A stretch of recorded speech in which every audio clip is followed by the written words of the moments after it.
हे guys, welcome back to my channel. स्वागत छ हजुरहरूलाई मेरो युट्युब च्यानलमा। आज चाहिँ मैले बचेको कपडाबाट लबर ब्यान्ड बनाउन गइरहेको छु। हजुरहरूले पनि कपडा सिलाएर बचेको कपडाबाट चाहिँ लबर ब्यान्ड बनाउन सक्नुहुन्छ। जस्तै कि मैले मेरो ब्लाउजको कपडा बचेको थियो, त्यसबाट चाहिँ मैले लबर ब्यान्ड बनाउँदैछु। हेर्न सक्नुहुन्छ, यसको मैले चौडाइ चाहिँ मैले 5 इन्च राखेको छु। 5 देखि 6 इन्चसम्म राख्न सक्नुहुन्छ हजुरहरूले।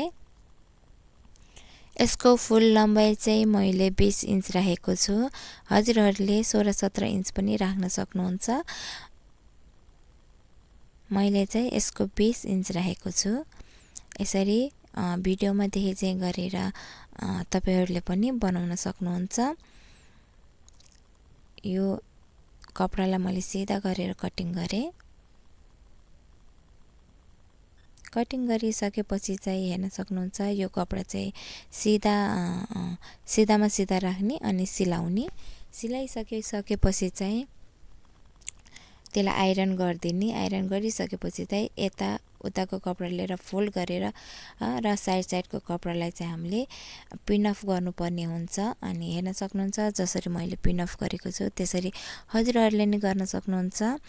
अनि सबै राउन्ड सिलाइसकेपछि चाहिँ हाफ इन्च हामीले छोड्नुपर्ने हुन्छ। हाफ इन्च छोडेकोबाट चाहिँ हामीले भित्रको कपडा बाहिर निकाल्ने छौँ। इलास्टिक चाहिँ मैले 7 इन्च राखेँ। 7 इन्च राखिसकेपछि चाहिँ त्यो हाफ इन्च मैले राखेको थिएँ, त्यसबाट चाहिँ हामीले इलास्टिक घुसाएर बाहिर निकाल्ने छौँ। त्यसपछि चाहिँ पक्का गाँठो लाएर हामीले पक्का गर्नेछौँ। भिडियोमा जसरी देख्नु भएको छ त्यसरी चाहिँ हजुरहरूले पनि गर्न सक्नुहुन्छ। जो हाफ इन्च मैले राखेको थिएँ त्यसलाई चाहिँ हामीले फिनिसिङको तरिकाले चाहिँ सुई धागाले हामीले सिलाएको छौँ। मेसिनले चाहिँ नसिलाउनु होला। मेसिनले चाहिँ सिलाउँदाखेरि चाहिँ फिनिसिङ देखिँदैन। जसरी मैले हातले सिलाएको छु त्यसरी चाहिँ हजुरहरूले पनि हातले सिलाउनु होला। एकदमै सजिलो छ यो लबर ब्यान्ड बनाउने चाहिँ। हजुरहरूले मेरो भिडियो हेरेर चाहिँ लबर ब्यान्ड बनाउन सक्नुहुन्छ। प्लिज मेरो च्यानललाई चाहिँ सब्स्क्राइब गर्न नबिर्सिनु होला।